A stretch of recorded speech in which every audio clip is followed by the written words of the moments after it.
First sitting లో ఉన్న okay అయిపోయిందని చెప్పారు. సార్ క్లారిటీ ఇవ్వండి సార్.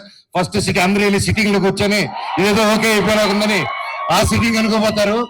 తమ్ముళ్ళు అది ఆ సిట్టింగ్ కాదు, అది స్టోరీ సిట్టింగ్. ఓకేనా?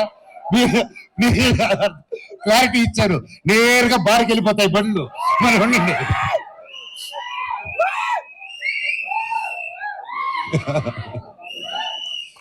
అలాగే ఏది ఏమైనా కానీ ఈ ప్రేమ ఉన్నంతగా నన్ను ఎవరు ఏమి చేయలేరప్ప.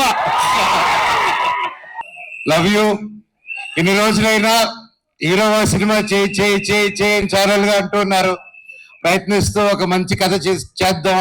ఒక కరెంట్ తీగలాగా కావాలి, ఒక పోటుగాడి లాగా కావాలి, ఒక మిస్టర్ నోకే లాగా కావాలి, నేను మీదేలా కావాలి, బిందాస్ లాగా కావాలని మీరు రకరకాలుగా ఇది కావాలన్నాను. మీరు అప్పటి నుంచి అభిమానం పెట్టుకుని నన్ను ఇప్పటి వరకు నెత్తి మీద పెట్టుకుని ఉన్నారు.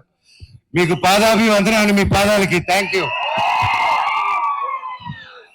ఏ సినిమా చేద్దాం అనే టైంలో నాకు హనుమారెడ్డి గారు వేరే కథలు వింటూ వేరే సినిమాలు కూడా సైన్ చేసి, సరే దీన్ని ముందు ఒకటి చేద్దాం అనుకున్న కారణాల వల్ల అది డిలే అవుతూ, సో వెంటనే ఒకరోజు నా ప్రాణ స్నేహితుడు రామ్ ప్రసాద్ నాకు ఫోన్ చేసి, అన్న ఇలా ఒక స్క్రిప్ట్ ఉంది, చాలా మంచి స్క్రిప్ట్ ని విన్నాను, లేక ఎప్పుడు చేయడం అనమాట.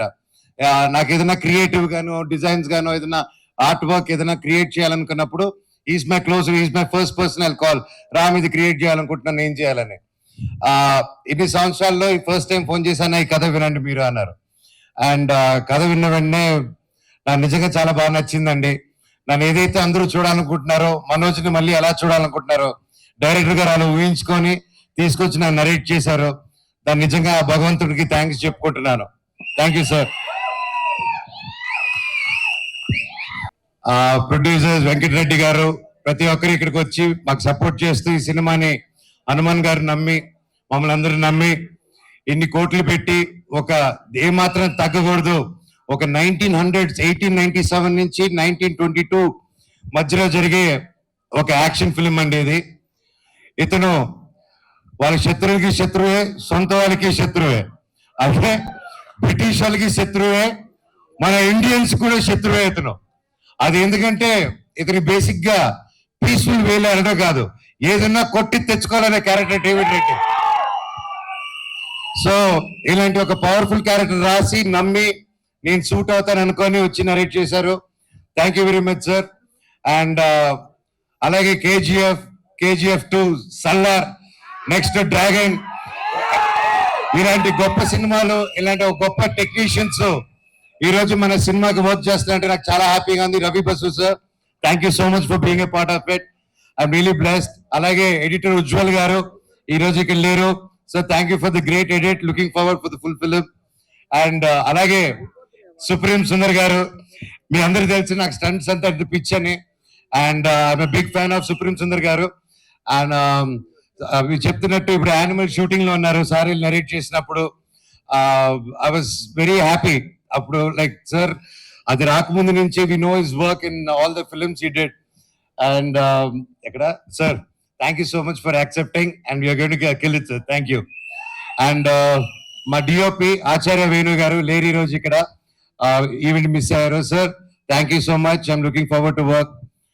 పేరున థ్యాంక్ యూ. అండ్ ఇది గ్లిమ్స్ కాబట్టి the speed of David Reddy, మీరు ఆ బైక్ చూస్తుంటారు, ఆ బైక్ వార్ డాగ్, అండ్ వాడి చేతిలో ఉన్న బ్యాటే డెత్ నోట్ అనమాట. సో ఇవి రెండే వీడి ఆయుధాలు, వీళ్ళు బెస్ట్ ఫ్రెండ్ సినిమాలో. అండ్ ఇంకా చాలా మాట్లాడాలని ఉంది, చాలా చెప్పాలని ఉంది, కానీ ఇది గ్లిమ్స్ కానీ ఇక్కడ ఆపుతాను. Thank you so much Mounika, Dhairav, Devasena for being there with me all the time. Love you all, god bless you all. Thank you. మేము ये डेविड रेड्डी ये ब्रिटिश इंडिया नहीं है, ये डेविड रेड्डी का इंडिया है. మాకు దీంతో కావాలి. కరెక్ట్ గా హిందీ రానుడికి హిందీ డైలాగ్ రాసా చూడండి, అది మా డైరెక్టర్ టాలెంట్. సార్ హిందీ అందుకోండి ఒకసారి. ये ब्रिटिश इंडिया नहीं है, डेविड रेड्डी का इंडिया है. ये ब्रिटिश इंडिया नहीं है, ये डेविड रेड्डी का इंडिया है. మాకు హిందీలో ఒకటే వచ్చు సార్, ఊపర్ సే ఆవో. అది కూడా మనోజ్ గారి నుంచే నేర్చుకున్నాం. Thank you. యా డైరెక్టర్ గారు wants to add something please. Sorry అండి, ఎడిటర్ గారి గురించి మర్చిపోయాను నేను.